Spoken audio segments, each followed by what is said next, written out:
আমাদের প্রাক্তন রাষ্ট্রপতি উনি একটা রাস্তা করছেন, রাস্তা কিন্তু খুব পপুলার। ওই ইয়েটা করে ওই এলাকার 12টা বেজে গেছে। ভাঙ্গাতে একটা rail station, air condition rail station হবে। চিন্তা করেন, ফরিদপুরের ভাঙ্গায় একটা রেল স্টেশন হবে, সেটা সেন্ট্রালি এয়ার কন্ডিশন হবে, যেখানে আপনার কমলাপুর রেল স্টেশন ইয়ে না। তারপরে এখানে ডরমেটরি, সেখানে ডরমেটরি, সবাই খালি রেস্ট হাউস। ওই যে আমাদের একটা ওই কি বলে যে আমাদের একটা কর্নফ্লিক্ট টানেল আছে, তার পাশে একটা 450 কোটি টাকা দিয়ে একটা রেস্ট হাউস। তা আমরা সেগুলো সব কাটতে শুরু করলাম। এটাও কিন্তু অর্থনীতি চর্চা। এবং আমি যে 3টা মন্ত্রণালয়ে দেখি 45,000 কোটি টাকা কাটছে। কিভাবে খরচ কমাইছি? একটা হচ্ছে ওই যে বললাম যে কম্পিটিশন, আমরা কম দামে জিনিস কিনি। তারপরে হচ্ছে অপ্রয়োজনীয় প্রকল্প। আমাদের প্রাক্তন রাষ্ট্রপতি উনি একটা রাস্তা করছেন, রাস্তা কিন্তু খুব পপুলার। উনি একটা রাস্তা করছেন মিঠামইন ওই দিকে। ওই ইয়েটা করে ওই এলাকার 12টা বেজে গেছে।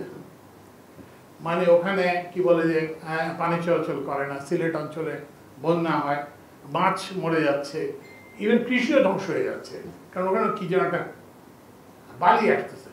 তো ওটার আরেকটা প্রকল্প ছিল, সেকেন্ড ফেজ। প্রথমটা উনি করে দিতে পারছেন, আনফর্চুনেটলি আর এর বাকিটা করতে পারেনি, তো ওইটা আমি কেটে দিয়েছি।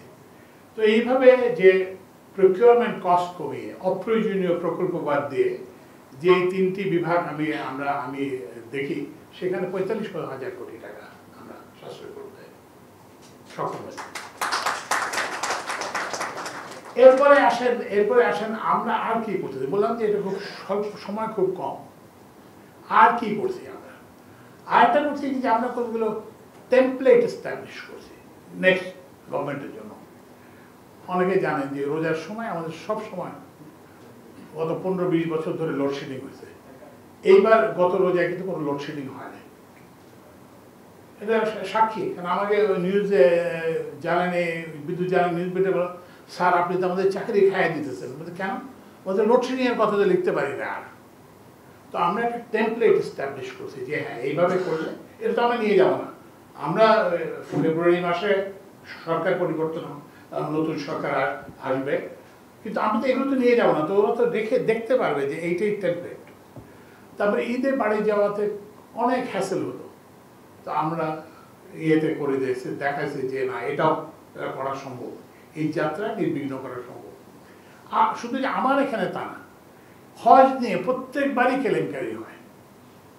এবার কোনো কেলেঙ্কারি হয়, হজ করে আসার পরে লোক সারপ্রাইজ হয়ে গেছে, বলে আপনি 50,000 কোটি টাকা ফেরত পাবেন, আপনি 40,000 কোটি টাকা ফেরত পাবেন, আপনি 30,000 কোটি টাকা ফেরত পাবেন।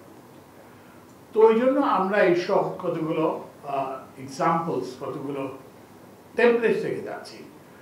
তো আশা করব যে আমাদের যে নতুন যে নির্বাচিত সরকার আসবে, সেই সরকারগুলো অন্য কিছু না হোক, অন্তত এইসব যে এক্সাম্পলস, যে বেনিফিটস অফ কম্পিটিশন, প্রতিযোগিতার যে ধারা, এটা যদি তারা অক্ষুণ্ণ রাখেন। অপ্রয়োজনীয় প্রকল্প, আমি এই বইতে একটা আর্টিকেল আছে, উন্নয়ন প্রকল্প কোনো তাজমহল নয়। এটা তো তাজমহল না। এই যে দামে আমাদের এখানে যে দামে এমআরটি হয়, তার অর্ধেক দামে ভারতে এমআরটি হয়, থাইল্যান্ডে এমআরটি হয়। কেন? তো এই জন্য এই যে জাহিদ হোসেনের প্রশ্নের উত্তরে যে আমরা অর্থ চর্চা বন্ধ করতে পারিনি, কিন্তু অর্থনীতি চর্চা কিন্তু সরকারের মধ্যে আমরা শুরু করেছি।